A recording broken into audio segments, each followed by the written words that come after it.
جملوين كان وجملة فعلية إنها كسم السلام.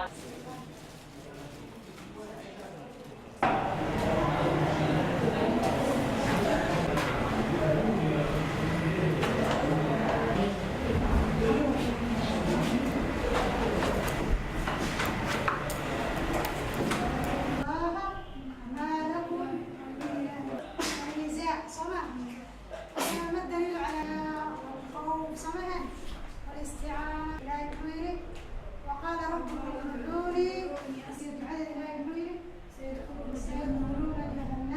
tirada ardayda aan ku bilownay markii ugu horeysay dugsiga bilaabeynay waxay ahaayeen 7 arday ayaan ku bilownay sababtana waxay ahayd dadka waalidka ah oo maaragtay ardayda indhoolayaasha dhalay oo aan fahamsanayn ardaygan indhaha la inuu wax baran karo marka muddo dheer ba wacyigelin aan wadnay ilaa maaragtay ay ka gaareen ardaydii ilaa 30 arday kadibna maaragtay dagaaladii xoogana kadib iskuulka waxaa la wareegay maalgelintiisa shirkadda isgaarsiinta Hormuud oo runtii bixiso dhammaan qarashka ku baxa dugsigan 2012 ayay la wareegtay muddo 3 sano ah dugsigu wuxuu ku socdaa si xawli ah oo aad u wanaagsan dhinaca waxbarashada.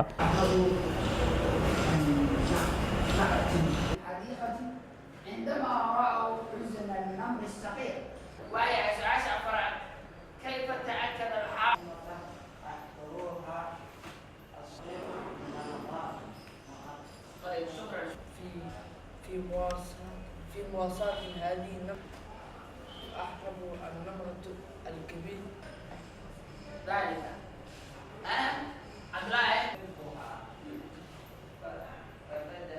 الجمع المذكر السالم. أما الجمع المذكر السالم they have ability to do whatever they like. They can now use mobile phones, even they can use iPhones freely.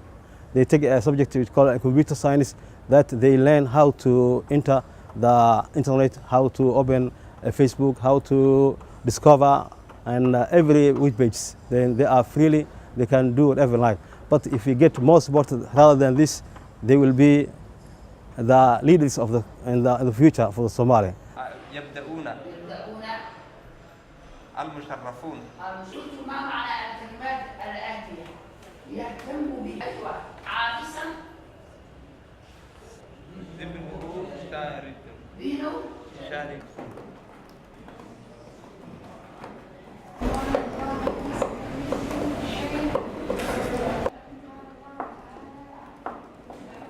I am in class 5 and in the future I want to be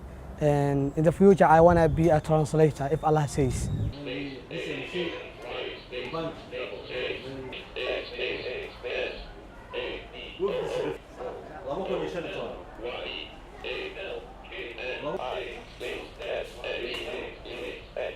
We have to develop more educated people who knows how to give a care for those educate and care for those who are blind, and those who are partially blind, who are impaired sight. They should also get more low vision magnified lenses, computerized telescope. All these they have to get it. We see there's a lot of deficiencies.